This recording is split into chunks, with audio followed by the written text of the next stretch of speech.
Okay, like there's like that new Mummy movie that's coming out, and it's obviously like super cheesy, but it got us talking about our own mummy stories when we first saw the Mummy. The original Mummy.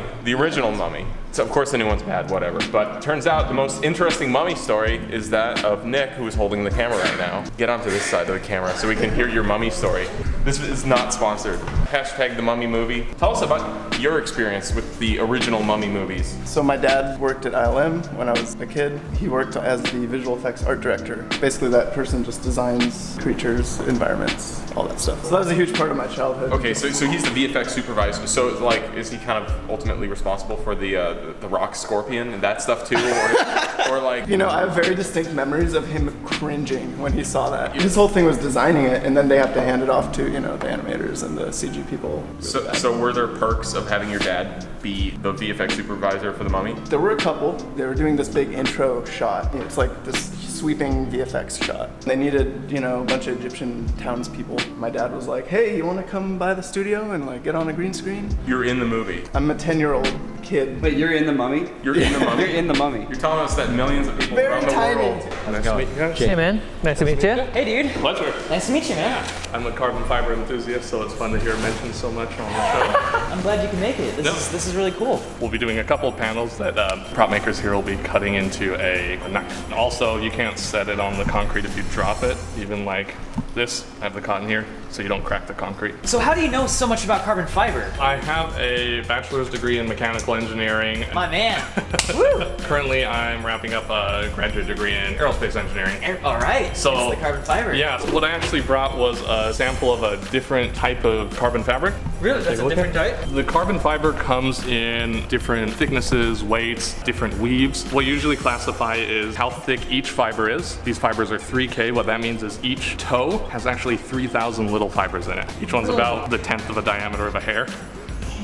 Yeah, this is going to be 6K toes. There's 6,000 fibers in each of these bundles. Feel that it's thicker compared to this one. Wow. So that should be about twice as thick and so. I'm just having trouble grasping this. Since carbon fiber is indestructible, how are you going to make it into something? Well, you need to get scissors from a pretty magical place. You guys ever heard of a place called Harbor Freight? All right. Let's figure. I want to find this frame. Is this the right one? This is the first one. Is this Battlefield 1, the movie? This is Battlefield 1. Here it is. This is the shot. So. Oh, you're one of these guys? Yeah. Dude, you're in the first shot of the Mummy. I'm trying to. Okay, hold on. We got it in hands. He's gonna be the running kid, right? I'm one of these munchkins. You're one of these munchkins here playing and having fun. That one's me. That one is you. You're in the Mummy. You totally stole the show. It's kind of distracting. Well, it's funny because when you said it, like I started searching through myself, not knowing where you were, and I was just stumbling across like random shots, and I was like, I found one shot that I was like, you know, this could be Nick actually. Oh, here. I thought this was you. Oh, look at that. I was like, there he is. You guys know how many fibers there are? How many types in the fiber family, yeah. Before carbon fiber was discovered, I think in like the 70s or so, there were 19, 3 for the elves, 7 for the dwarves, and 9 for the men. Sorry, I had to.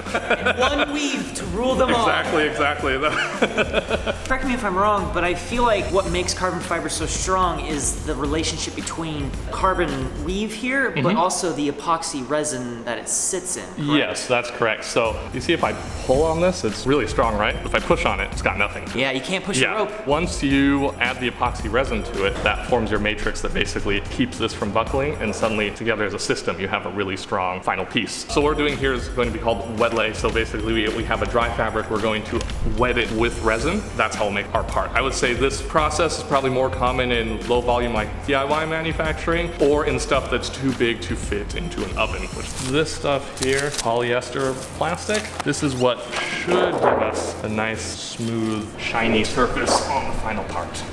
What I'm kind of laying out here is just the stack of materials that's going into each part. Bag, cotton, polyester, plastic, carbon, wood. I think I'll just get started, and then now it's sort of playing it by ear. You can only do so much planning, so. So right now, the resin and the hardener, just mixing it together right now. First one I've already saturated with resin. We've got basically here 2 sheets of plastic with the resin in between. What you want is for the resin to be evenly distributed, and so by applying a vacuum, you get a nice even pressure across the whole thing, and it pushes the epoxy resin in between all the fibers. The plastic gives you a really good way of seeing where there's not resin, where there's resin, and then the corners of these can catch on the fabric and actually pull the fabric apart. And if you want to make a pretty part, you don't want that. Any excess resin will just push off the edge of the part, but for right now, it's working it evenly around the part. And with this method of the two plastics, say I have a big pool here, I can actually work it all the way to that corner if I need to. That's what I do in my free time. I go through the mummy frame by frame trying to find it. Is that him? That's you! That's just the first mummy movie. There was a sequel called The Mummy Returns. So you're in this one as well, too? Kind of. They have these little pygmy mummy things. They're these little mummies that jump in the jungle. So they needed motion capture, which is like they basically dress you up in these spandex suits with little. So they were the same kind of motion capture suits we still are. Yeah, just today. like it was 1999 version of that. What does a pygmy mummy do? They just run and they jump. Can you show us like so that way when we're going frame by frame we can actually Yeah, can you give us like a point of reference? since it's not gonna look like you need to see your motion. Like what is the mummy? How does he move? They showed us lemur footage. He's like, just pretend to be a lemur. Really? So what? Oh, that's pretty good. That's pretty good. That's crazy. So like they specifically wanted kids to play the small creatures. Just because they're such small mummies. They didn't have the technology back then to scale. Yeah, they couldn't scale it. So I'm trying to figure out like where these little mummies are that you're they're all talking over about. the place, man. Oh, okay. So here's some of them. Let's see what So happens. based on Nick's performance, we can analyze the motion. Ooh, are you that one? Ooh, all sorts of them. You could be half of these guys. True. On No, the I think foreground? I'm this one right here. Really? Stabbing and murdering. I think the guy was doing the exact thing he just did. Yeah. Let's see. All right, here we go. Let's try this. Here's shot boom. again. Oh, You know all those guys in the back. Oh wow. oh, I might be that guy. So, as somebody that had a starring role in The Mummy and The Mummy Returns, what are your thoughts on Tom Cruise's The Mummy? When one plays a mummy, you have to get in the mindset of a mummy. I just go under my bed and I just lay there. For years. For years. Wrap yourself in. You gotta commit, you know? Yeah. Gotta commit to the role. Well, Basically, I laid up the part, sandwiched it between these two pieces of cotton that basically help distribute the pressure evenly across the part. And when you're pulling vacuum, it gives pathways for the air to escape. While the carbon part's time consuming, it's not particularly hard. It's laying down the bagging tape and actually getting a good seal across the whole thing. So this is kind of the moment of truth of if you did a good job. The resin and the fiber get compressed into Basically, one piece. Okay. yes. If we manage to get almost full vacuum, that's effectively 14-ish PSI pushing on the part, on both sides of the part. So you could try and stack weights on it, but you'd need a lot of weight to achieve that same effect. So this is a moment of truth here. That's actually working quite beautifully. Shutting up the vacuum pump, we're going to listen for any leaks. Any big leaks, you'll hear a hiss. The tedious part of just listening and making sure you don't have a hiss. If you have a hole in the middle of the part, good luck. You can find it and patch it, but it'll be.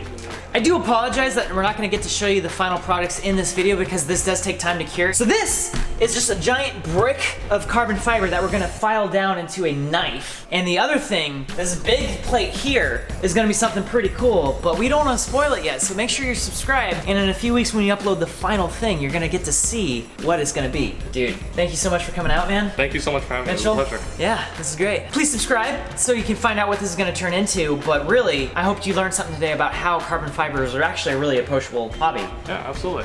I was instructed to say that this entire video was a work of fiction. We couldn't have possibly gone out to a black hole to forge carbon fiber at the very heart of it and then pull it out and put it here on the planet. As an expert, I say that carbon fiber is indestructible. Why do you do this?